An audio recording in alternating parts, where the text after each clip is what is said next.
Hello दोस्तों, आपका स्वागत है हमारे स्केरी हॉरर टेल्स चैनल पर। हमारी आज की कहानी है प्रेतात्मा की ख्वाहिश। तो चलिए शुरू करते हैं इस रोमांचक यात्रा को। घटना जनवरी 1937 की है। भारत में उस समय ब्रिटिश शासन था। केंद्रीय सरकार के भारतीय अधिकारी श्री रामानाथन स्थानांतरित होकर शिमला आए थे। जो बंगला उन्हें रहने के लिए मिला था, उसमें प्रथम रात्रि को एक महिला की छाया दिखाई दी, साथ ही घंटों की आवाज सुनाई दी। इस आवाज को सुनते ही श्री रामानाथन ने भयभीत होकर दूसरे ही दिन वह बंगला छोड़ दिया। श्री रामानाथन के बंगला छोड़ देने के बाद वह बंगला एक दूसरे मुस्लिम भारतीय अधिकारी एजाज को दिया गया। जब यह अधिकारी उस बंगले में रहने गए तो पहले ही दिन ठीक आधी रात के समय एक सफेद पोश महिला दिखाई दी। जहांगीरी घंटों की आवाज उसके आने के साथ बंगले में गूंज उठी। महिला की सिसकियां स्पष्ट रूप से सुनाई पड़ रही थीं। मुस्लिम अधिकारी उसी समय चीत्कार करते हुए बंगला छोड़कर भागे तथा उस आश्चर्यजनक घटना की सूचना पुलिस तथा उच्च अधिकारियों को दी। सूचना के उपरांत एक पुलिस इंस्पेक्टर ने कुछ सिपाहियों के साथ उस बंगले में पड़ाव डाला। रात के ठीक 12 बजे वही सफेद पोश महिला ऊंची एड़ी की चप्पलें पहने दिखाई दी।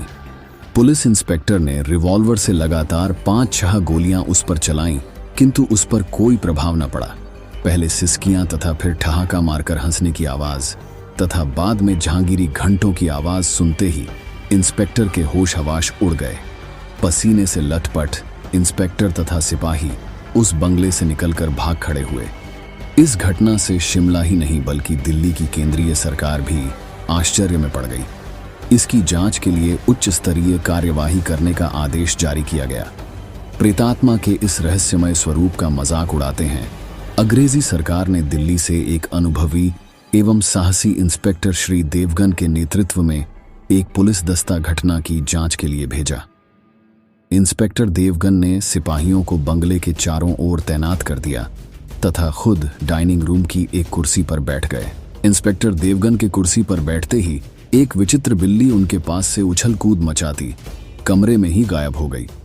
वे भयभीत तो हुए, परंतु साहस जुटाकर अपना रिवॉल्वर भरकर सचेत होकर बैठ गए।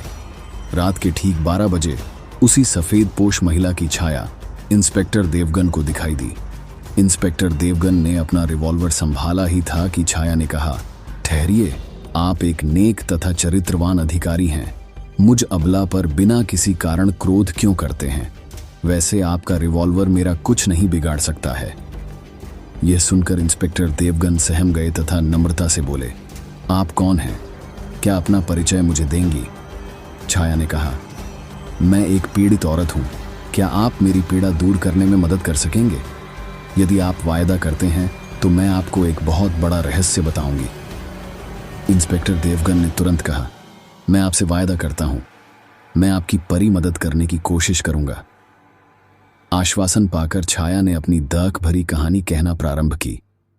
मैं एक पहाड़ी लड़की थी। शादी से पहले का मेरा नाम कावेरी था। मेरी मां वेश्या का धंधा करती थी।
ठीक वही हस्ताक्षर जज की फाइल में बंद कावेरी के बयानों में भी पाए गए। फिर बचाव पक्ष के वकील ने प्रश्न किया, यदि कावेरी हस्ताक्षर कर सकती है तो कोर्ट में आकर बयान दे या कोई ऐसा प्रमाण या सबूत दे जिससे यह विश्वास किया जा सके कि वे हस्ताक्षर कावेरी के ही हैं। समय मांगकर इंस्पेक्टर देवगण वापस रात में कावेरी से मिलने गया तथा उसे सारी बात बताई तो कावेरी ने बॉम्बे से भेजा गया। जॉनसन के पिता का तार ऑफ कोर्ट मैरिज के कागजात के बारे में बताया तथा उन्हें कहां बंगले में रखा गया है यह भी बताया। कावेरी ने यह भी बताया जॉनसन के पिता की मृत्यु हो चुकी थी। यह झूठा तथा फर्जी तार जॉनसन ने मुझसे पीछा छुड़ाने के लिए मंगवाया था। कोर्ट में पहुंचकर इंस्पेक्टर देवगण ने जॉनसन के नाम का जाली तार ऑफ विवाह के कागजात प्रस्तुत कर दिए। जॉनसन न तो यह सिद्ध कर सका कि उसने कावेरी को तलाक दिया था, न यह बता सका कि वह कहां है। अंत जॉनसन ने अपना अपराध स्वीकार कर लिया और उसे फांसी की सजा सुना दी गई। फांसी के निर्णय के दिन इंस्पेक्टर देवगण फिर उसी बंगले में गए। जब वह उसी कमरे में कावेरी का इंतजार कर रहे थे तो अचानक उन्हें नींद की झपकी आ गई। स्वप्न में कावेरी की छाया ने उन्हें धन्यवाद दिया तथा कहा, अब मेरी आत्मा को पूर्ण शांति मिल गई है तथा अब इस छाया शरीर से मुक्त हो रही हूं। अंत भविष्य में आपसे न मिल सकूंगी। आपने जो कुछ भी मेरे लिए किया है इस एहसान का बदला मैं नहीं चुका सकती, परंतु मेरी यह इच्छा है कि बेडरूम के पीछे वाली खिड़की के नीचे एक बक्सा घड़ा है, उसे आप खोदकर निकाल लें तथा अपनी धर्मपत्नी को मेरी हार्दिक भेंट के रूप में उसे दे दें। इतना कहकर वह छाया गायब हो गई। सुबह होने पर इंस्पेक्टर देवगण ने वह स्थान खुदवाया। वास्तव में उस स्थान पर एक बक्सा निकला जिसमें लगभग 40,000 रुपये के मूल्य के सोने के आभूषण मिले। इंस्पेक्टर देवगण ने पूरी ईमानदारी के साथ बक्से को सरकारी खजाने में जमा करा दिया, परंतु अंग्रेजी सरकार ने इंस्पेक्टर आगा की ईमानदारी तथा सफल प्रयासों के पुरस्कार स्वरूप वह पूरी संपत्ति उन्हीं को दे दी।